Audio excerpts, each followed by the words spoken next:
The latest line of fitness trackers from Fitbit is the Inspire and the Inspire HR. They bring up the lower end of the Fitbit lineup. They're ultimately going to replace the Alta, is my hunch. Right now, they are available only to corporate customers and health insurance providers through relationships like that. The main difference between the Inspire and the Inspire HR is exactly what it says, the HR. That's the primary differentiator in that it does your heart rate. There's some other interesting things going on. It'll provide deeper metrics or analytics into your sleep, like you see on the current charge. It also comes with a better band. So let's get this thing opened.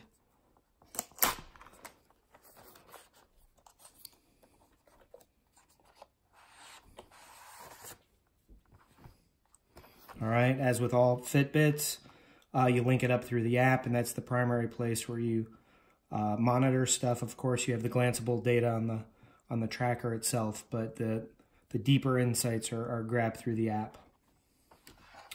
So this is the Inspire HR.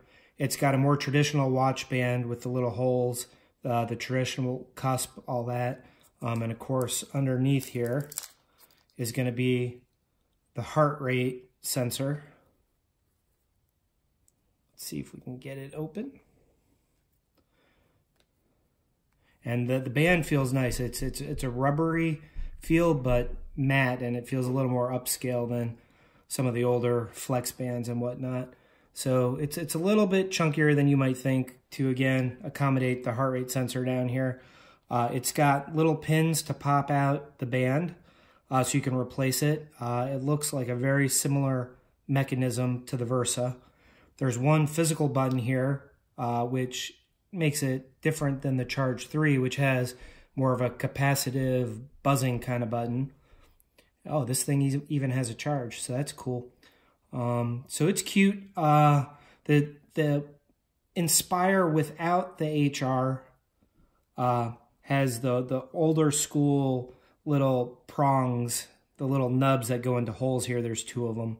So this is a little more of a secure band, and I guess since it's HR, they expect you to be running around with it. Let's see what else is in the packaging here. I assume we're going to get our first look at the charger. So, like all recent Fitbits, it ships with both a small and a large, so you don't have to decide at the store or measure ahead of time. You get both bands. It's only, maybe 1.5 inches longer, but it's nice that they provide both. You don't have to figure it out ahead of time. And here's the charger. It is very, very tiny. It's got a new sort of nub that it sits on, a little base. So the contacts are right down here, and they go right there. I assume it'll be a little bit of a magnet. Yep. It's got a nice clicky feel, unlike some of the older models that you gotta like open this little clamp, like a hair clip almost, and put it in.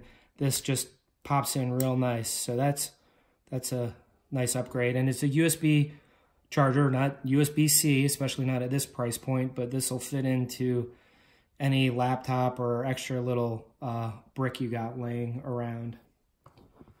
And then let's see if there's anything else in here. We have just typical warranty paperwork, nothing too interesting there. And let's look one more time at the box to review the features. Even though it is the lower end model, clocking in at, roughly 100, although often subsidized at this point by employers and insurance companies. But for being a lower end model, the fit and finish feel pretty nice. I have to obviously put it through its paces. And it does include smartphone notifications with the call, text, and calendar alerts. Silent alarms are awesome. And I'm hoping the physical button on this guy performs better than the more virtual button on the Charge 3. I've had a really hard time dismissing the alarm clock when I wake up in the morning. Like basically when I want to snooze it, I've had really poor luck. So hopefully this physical button, even though it's a little more simplistic, is hopefully more effective. Unlike the Alta, This is the first time that the low end part of the line is swim proof, and that makes a big difference for folks hopping in the shower or the pool without having to think about it. It will do some exercise modes and this and that, but if you're really into tracking things like swimming, you're going to want to go higher end in this model. But the fact that you can hop in the pool or shower without destroying your wearable is a nice perk. So this is a first look at the Fitbit Inspire HR, and we will put it through its paces real soon.